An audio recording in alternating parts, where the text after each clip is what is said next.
Okay. या it would be really great कि अगर यू नो पूछते वक्त खड़े हो जाए, क्योंकि टीम भी यहाँ पे खड़ी है, हमारे प्रोड्यूसर डायरेक्टर सब खड़े हैं। मेरा सवाल कैमरा। आप दोनों से है। सबसे पहले अपनी कॉन्ग्रेचुलेशंस, Thank you, sir. जिस हिसाब से आप फिल्म को प्रोड्यूस भी कर रही हैं और ट्रेलर भी अच्छा लग रहा है। ऑफ कोर्स आप मोदी जी की बेटी है, लेकिन मोदी जी बहुत बड़ी शख्सियत है हमारे देश के, और क्योंकि फिल्म उनसे कहीं ना कहीं कनेक्टेड है, तो इतनी बड़ी शख्सियत है तो कहीं ना कहीं एक तरह का सेंटिमेंट्स को हर्ट होने की भी चांसेस होते हैं, या फिर कुछ ना कुछ चीज़ें हो जाती है। तो कहीं इसका भी कोई डर है, या फिर या इसी को ही आप एक कहते हैं कि मजबूती के साथ लेकर आगे चलने वाली फिल्म को? सर ये जब मैंने ये फिल्म लिखी, ये कॉन्सेप्ट जब मेरे दिमाग में आया, तो मैंने एडी सर के साथ सबसे पहले यही इशू डिस्कस किया था कि this is very tricky subject, इसको बहुत ही हैंडल विद केयर हमें लेके चलना पड़ेगा। और रहा सवाल प्रधानमंत्री मोदी जी का, तो मैं आपको एक बात बता दूं, मैं गुजरात से हूं, मैं खुद मोदी कम्युनिटी से बिलोंग करती हूं। तो प्रधानमंत्री मोदी जी की जो इमेज है, उसकी एक बहुत बड़ी रिस्पॉन्सिबिलिटी हमारे ऊपर बहुत पहले से है, और हम हर एक गुजराती और हर एक मोदी समाज का हर एक इंसान बहुत प्राउड करता है मोदी जी के ऊपर, और वो हमेशा रहेगा उनके ऊपर। तो जब मैं खुद इस फिल्म में इन्वॉल्व हूँ, तो ऐसा कोई भी इंसिडेंट इस फिल्म के जरिए हो नहीं सकता कि जहाँ पे प्रधानमंत्री जी की इमेज को नुकसान हो, बल्कि बहुत प्राउड से, बहुत स्ट्रांगली मैं मैसेज दुनिया को देना चाहती हूँ कि देश की हर बेटी मोदी जी की बेटी थी, है और हमेशा रहेगी। एरी सर, आप कुछ कहना चाहेंगे? फिल्म में तो चलिए कॉमेडी के साथ आप सारी बातें बता रहे हैं, मोदी जी की बहुत सारी कहेंगे कि उनके बातें भी हैं, और क्या उसको भी आपने दिखाने की कोशिश की है फिल्म के अंदर? ये तो फिल्म देखने पड़ेगा आपको, क्योंकि जो आप पूछ रहे हैं वो आप आज ट्रेलर देख के पूछ रहे हैं। देखिए, एक अच्छी फिल्म बनाई है, वो मैं कहूँगा तो नहीं है, आप लोग बोलें वो अच्छा रहेगा। बाकी हाँ, मुद्दे हैं जो कि हमारे समाज के मुद्दे हैं, इस देश के मुद्दे हैं, वो मुद्दे मोदी जी ने आहिस्ता आहिस्ता इस देश के लिए जागृत किए। Once they have come up today, same things in reference at certain places you may find, but that is not to be mistaken. I would just say this is not to be mistaken as a political film. It's a total fun film. It's a total joy ride. और मेरी कोशिश ये रही है कि एक अच्छा entertainment दे सकूं समाज को। हम लोग बहुत स्ट्रेस से गुजरे हैं कुछ पिछले सालों में, वो स्ट्रेस रिलीफ, वो बस्टर चाहिए सबको। तो शायद ये फिल्म काफी लोगों के लिए वो एक स्ट्रेस बस्टर का काम करने वाली है। शायद अब आप लोगों को इस फिल्म को देखने के बाद आपको पैरासिटामोल ना खाना पड़े। Hi Avni, Eddie ji and the entire team, congratulations। Title तो है ही सुपर, बहुत एक्सीलेंट टाइटल है। जो ट्रेलर देखा वो भी बहुत ही अच्छा लगा। फिल्म बन गई है, मोदी जी की बेटी है, और जैसे आपने कहा था कि मोदी कम्युनिटी से आप बिलोंग करती हो, गुजरात से बिलोंग करती हो, तो ये मंशा भी होगी कि ये फिल्म मोदी जी तक पहुँचे। और आप लोगों ने भी कुछ सोचा होगा कि यू मस्ट हैव ट्राइड कि ये फिल्म उनको दिखाई जाए, या कुछ इस तरह के कोई प्लान्स तो होंगे शायद से, है इस तरह की? हम बिल्कुल चाहेंगे, और हम तो पूरी कोशिश कर रहे हैं कि हम मोदी जी तक ये फिल्म पहुंचाए, और मैं तो चाहूँगी पूरी मीडिया हमें इसके अंदर सपोर्ट करे। तो प्रधानमंत्री मोदी जी तक हम ये फिल्म बहुत अच्छे से हमें उनको दिखाना चाहते हैं, but there is a protocol which we have to follow, so we are trying for that. But आपने कोई कोशिश की है? मतलब आई एम ट्राइंग।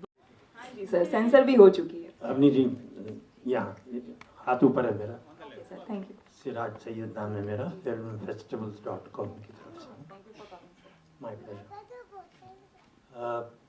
मुझे दिलचस्पी है ये जानने में कि आपने ये फिल्म लिखी कैसे, क्योंकि बतौर एक्ट्रेस तो आप काफ़ी मशहूर हैं, काफ़ी फिल्में की हैं आपने, थिएटर भी किया है, लेकिन story, screenplay, dialogue film के लिए लिखना एक अलग कला है। इसमें आप किसी से प्रेरित हैं? कुछ लोग ऐसे हैं जिन्होंने आपको इंस्पायर किया, कुछ डायरेक्टर्स, कुछ राइटर्स ने, या फिर आपने कुछ किताबें पढ़ी या फिर किसी से गाइडेंस लिया? क्योंकि ये बैठे बैठे अचानक तो नहीं आ जाती कला। नहीं आता है सर। मैं ये क्या था ना, ये एक खूबसूरत हादसा हुआ है मेरे साथ। मैं ये कहूँगी कि मुझे नहीं पता था कि मैं राइटिंग के अंदर इतना पोटेंशियल है। वो कितना है वो तो लोग देखने के बाद बताएंगे, बट जो भी मुझे लगता है कि मैं इसके काबिल हूँ, उसका सबसे पहले क्रेडिट मैं एडी सर को देना चाहूँगी। बिकॉज सबसे पहले ये फिल्म लिखने के लिए मैंने ना बोल दिया था। एक कॉन्सेप्ट आया था जो मैंने इनके साथ शेयर किया ना सर, कि लिखवाने के लिए किसी राइटर को हायर कर दो, मैं नहीं लिख पाऊँगी। इन्होंने कुछ एक्सपेरिमेंट भी करवाए, but then he was not happy and then he forced me कि तूने सोचा है ये concept, then only you can give justice to this script. And I think I be probably the first writer कि जिसने लिखते लिखते सीखा है या सीखते सीखते लिखा है, कह दो, यू नो।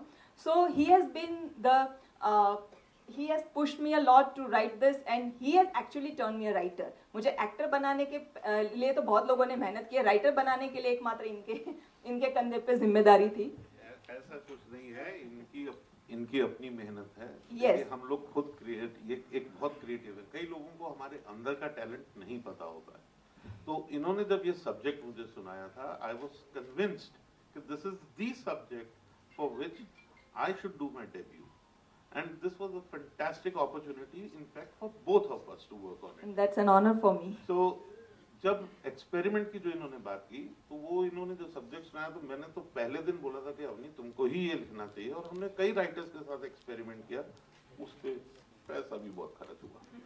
तो अनफॉर्चुनेटली वो सारा कुछ होने के बाद जब वो चीजें हमारे सामने नहीं आई जैसे हमें चाहिए थी, तो फोर्स किया एक बार अवनी को कि अवनी तुम जैसा लिखना चाहती हो, जो सोचती हो वो लिखो, उसके बाद देखते हैं क्या होगा। So she got down to writing, and when she wrote that, the first draft that came in front of me was absolutely fantastic. I mean, इतना अच्छा first time writer, I couldn't believe this.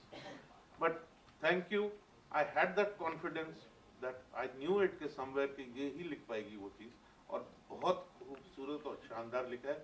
Film देखिएगा, लोगों को भेजिएगा, तब पता चलेगा कि मैं कौन से फ्रेशनेस की बात कर रहा हूँ और how I am trying to give the new mood of cinema in this. Right, and then I also have to mention our writer Tripurari Sharma. इन्होंने पूरी फिल्म को उर्दू जो लहजा फिल्म के अंदर है वो देने का जिम्मेदारी पूरा इन्होंने लिया अपने सर पे, and he joined our team, and then that's how it became the fantastic script. ये जानकर Thank you त्रिपुरारी।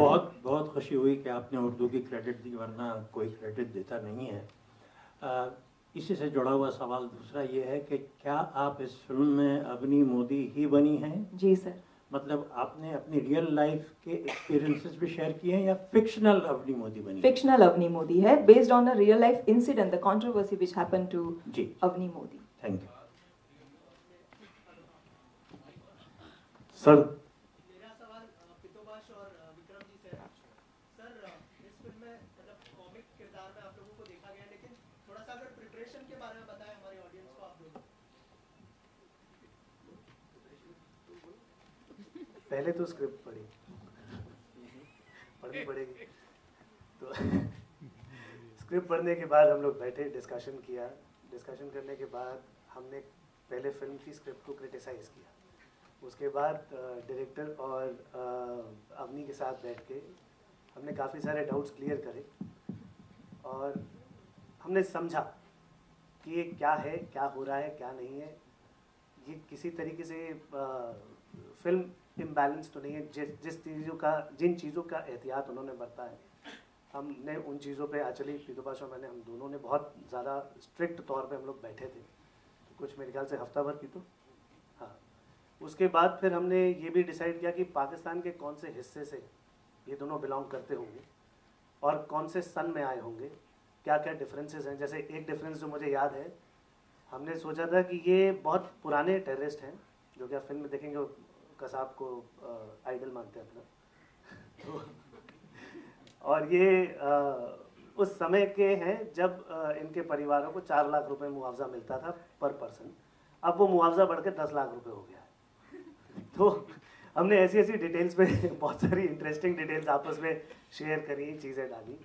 एक्सेंट हम लोगों ने थोड़ा कश्मीर का रखने की कोशिश करी। पितु हाँ, मतलब सबसे इम्पोर्टेंट चीज़ ये था कि कोई भी कैरेक्टर की जो one of the very detail में करना पड़ता है वो है कि डायलेक्ट क्या है और कैसे लहजे में बात करते हैं।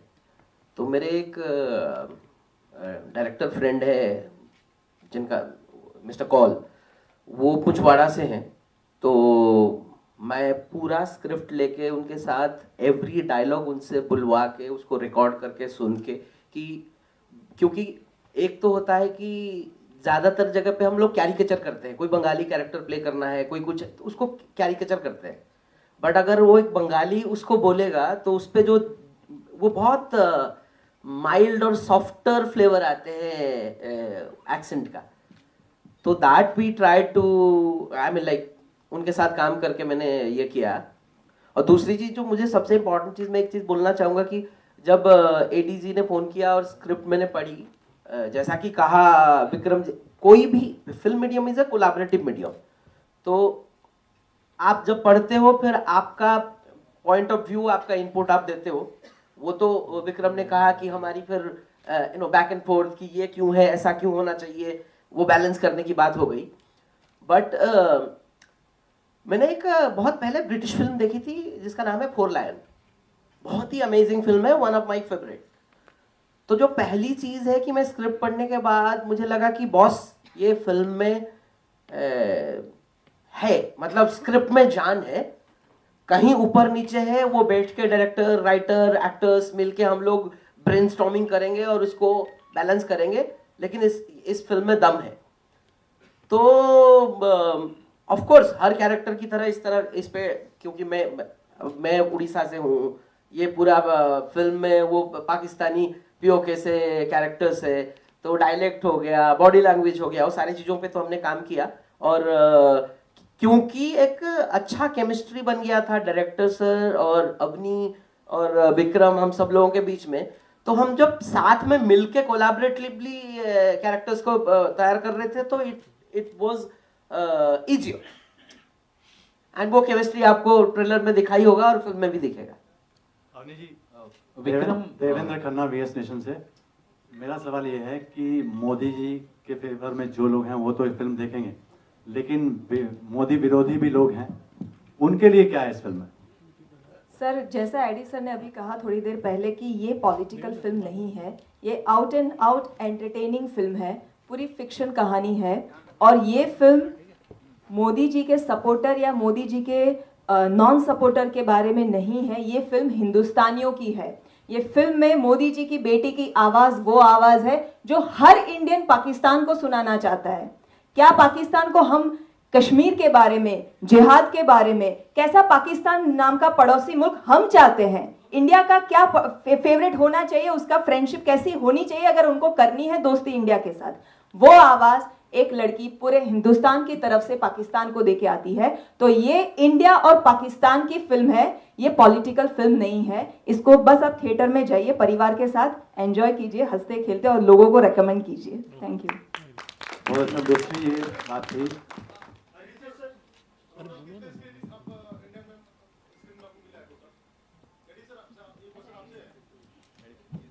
ये हमारे डिस्ट्रीब्यूटर साहब जवाब दें तो ज्यादा अच्छा नहीं रहेगा?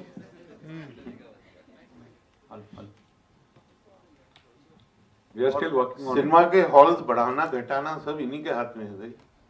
No, we are working on it. We'll be get back to you very soon. अच्छा, अर्पित जी, यहाँ सोहेल और Arshad ji, you are also one of the producers, लेकिन उनके साथ में आप कब जुड़े इस फिल्म के साथ? लाइक फिल्म बन चुकी थी और उसके बाद you all came on board, and does it really become easy जब एक फिल्म बन जाती है और फिर आप जब देखकर उसका पोटेंशियल देखते हो कि फिल्म में कितनी अच्छी है, नहीं अच्छी है, तो वो कितना हेल्पफुल भी होता है पहले, या कब आप जुड़े हैं? और आजकल जो थोड़ा सा माहौल है लाइक बिजनेस को लेकर, तो ऐसी सिचुएशन में अगर आप ज्वाइन करते हो तो वो भी एक रिस्क फैक्टर किस तरह से आप लोगों ने देखा था? बहुत अच्छा सवाल किया आपने। पहली चीज तो हम लोग जुड़े हैं फिल्म देखने के बाद, जैसे कि अभी तक सब बातें हो रही थी कि मोदी जी की बेटी टाइटल, तो डेफिनेटली मार्केटिंग के पॉइंट ऑफ व्यू से ये एक पहली यूएसपी होती है, एक टाइटल का एक अट्रैक्शन होता है ऑडियंस के माइंड में। लेकिन हमने जब फिल्म देखी है तो फिल्म देखने के बाद हमने ये मतलब हम लोग हंस रहे थे, एंजॉय कर रहे थे, जो एक जेन्युइन रिएक्शन था होता है वो आ रहा था, प्लस एक सटायर, एक स्टोरी, एक अच्छा कंटेंट भी था। इन लोगों ने बड़ी मेहनत से बनाया है। तो वो जब हमारी बातचीत हुई तो एक जिम्मेदारी आई कि इस फिल्म को सिनेमा तक, थिएटर तक कैसे पहुंचाया जाए। तो आपने सही कहा कि बहुत मुश्किल है आजकल। मतलब अभी हम लोग वही डिस्कस कर रहे थे विनय जी के साथ कि जितनी अदर लैंग्वेजेस को मिला के एक वीक में 25, 30, 35 फिल्म्स हैं। हिंदी की बात करें तो एक वीक में 6 to 7, 8, 9, 10 फिल्म्स है। उसमें स्क्रीन जो पहले से फिल्में चल रही होती हैं वो ऑलरेडी कंटिन्यू करती हैं, उसके बीच में अपने आप को लाना, रिलीज करना इज अ टफ टास्क। लेकिन अगर फिल्म की पब्लिसिटी अच्छी हो और फिल्म के बारे में एक बज़ क्रिएट हो जाए और फिल्म भी अच्छी हो तो उसे चलने से कोई रोक नहीं सकता। ये हम सब जानते हैं कि वर्ड ऑफ माउथ से भी फिल्में चलती हैं। तो हमने फिर एक पब्लिसिटी का प्लान डिस्कस करके बनाया, जो कि ऑलरेडी ब्रांडेक्स इंडिया जो है 450 से भी ज़्यादा फिल्में डिजिटल प्रमोशन में कर चुकी है। तो डिस्ट्रीब्यूशन और मार्केटिंग के पॉइंट ऑफ व्यू से फिर हमने जो प्लान किया है उसमें जो थिएटर टारगेट किए हैं उसमें मीडिया का बहुत बड़ा मैं थोड़ा सा ये आपको रिवील कर रहा हूँ ये चीज़, लेकिन अब उस चीज़ के अलावा क्या हो सकता है उसकी लिमिटेशंस बहुत बॉलीवुड में तो एटलीस्ट मेरे ख्याल से बहुत संकीर्ण मामला हो जाता है, क्योंकि बिना हीरो हीरोइन के, बिना लव स्टोरी के बहुत ही कम फिल्म्स आती हैं बाहर। सो ये उनमें से एक फिल्म है जो एक्चुअली बहुत कंटेंट ड्रिवन है। सो जो बार बार अवनी कहने की कोशिश कर रही हैं कि हमारा बेसिक प्राइम इस फिल्म को रिलीज़ करने के लिए जो भी सर रेडी हुए, जो हमारे साथ मतलब सर ने प्रोड्यूस किया, उसे अब मार्केट कर रहे हैं, जो भी लोग पैसा लगा रहे हैं इन सब चीज़ों में, वो सब कंटेंट की वजह से लगा रहे हैं। And this is I think the right time for this film, this kind of film, because आज के टाइम पे हम सब ये देख रहे हैं कि कंटेंट राजा है, आपको लाने वाला कंटेंट। जो गाना है वो प्रमोशनली है ना, बट वो भी एक तड़का है। In fact like I like that song, something on the music of that song, part of promotion. What Vikram has just said, if the content is good, that is what we have tried. We made a film with comedy in it, but the content has a message in it. और उसको पेश करने का तरीका, no hero, no heroine, no romance, but still a fun. और जैसे अवनी ने बोला very correctly, हम बड़ी फिल्मों के साथ या किसी फिल्म के साथ अपने आप को कंपैरिजन नहीं करते। मैं सिर्फ ये कहना चाहूँगा कि इस फिल्म के अंदर हम लोगों ने एक नयापन और न्यू वेव सिनेमा क्रिएट करने का कोशिश किया। There is a new format that we are trying to create के हर फिल्म हीरो और हीरोइन और रोमांस से नहीं बनती। तो उस तरीके से आप देखेंगे एक नयापन। और हमारी लार्जेस्ट पब्लिसिटी जब आपने पूछा, वो हमारे ऑडियंस है। आपको पसंद आएगी, आप अपने आप और उनको भेजिए। तो देखिए ज़रूर, जब आप देखेंगे तो मुझे पूरी उम्मीद है कि आप खुद अपने बाकी परिवार सदस्य, दोस्तों को थिएटर में भेजेंगे फिल्म देखने के लिए। तो that's the only thing I think, वो देखने के बाद सबको पता चलेगा। एक सवाल एडी सिंह के लिए। एडी या ज्योति वेंकटेश बोल रहा हूँ। हाय ज्योति। अच्छा, एज ए एडिटर आपको क्या लगता है कि एक एज एज ए डायरेक्टर, चूंकि आपने कई एड फिल्म डायरेक्ट कर चुके हैं, इसलिए आपको एक एज होगा एज ए डायरेक्टर। तो इसमें क्या डिफरेंट हम देख पाएंगे एज ए प्रोड्यूसर डायरेक्टर? भाई 30 सेकंड की एड फिल्म देख के तो आपने मेरे को कभी याद नहीं किया, लेकिन उम्मीद है कि ये फिल्म देखने के बाद आप एक डायरेक्टर को देखेंगे, उसका नाम करेंगे। और एज अ फीचर फिल्म मेरी ये डेब्यू फिल्म है। तो और मुझे गर्व है कि आज एक अच्छी फिल्म बनाई।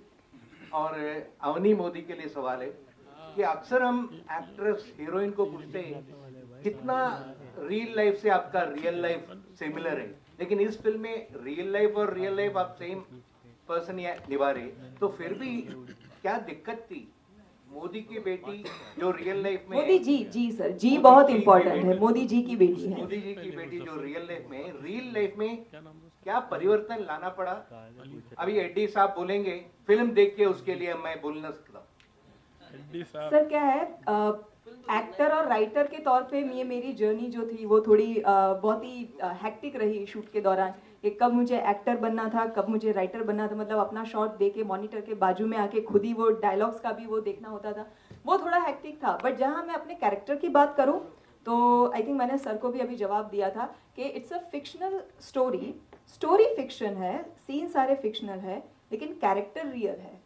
और वो रियल उस हद तक रियल है कि वो देश की हर बेटियों का जो अपना रूप होता है, असली रूप, वो रिप्रेजेंट कर रही है। तो मेरी जगह कोई दूसरी भी लड़की होती, दूसरी एक्टर नहीं, कोई भी दूसरा फिक्शनल कैरेक्टर भी होता, तो वो यही बात करता जो पाकिस्तान में जाके मैं कर रही हूँ। Because end of the day it's a matter of our nation, हमारे भारत की बात है। और आखिर में एक सवाल तरुण के लिए। तरुण, क्या टीवी की दुनिया में तुम खोगे थे, काफी सालों के बाद एक फीचर फिल्म में तुम नजर आओगे?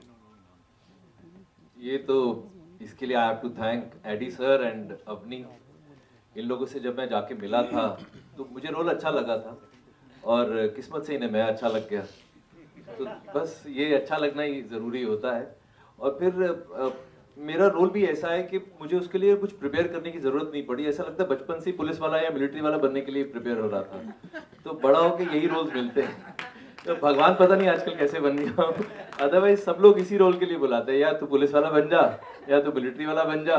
तो बॉडी बना के फंस गया हूँ जो कि अब मैं यहाँ नहीं, बाद में कुछ बोलता हूँ।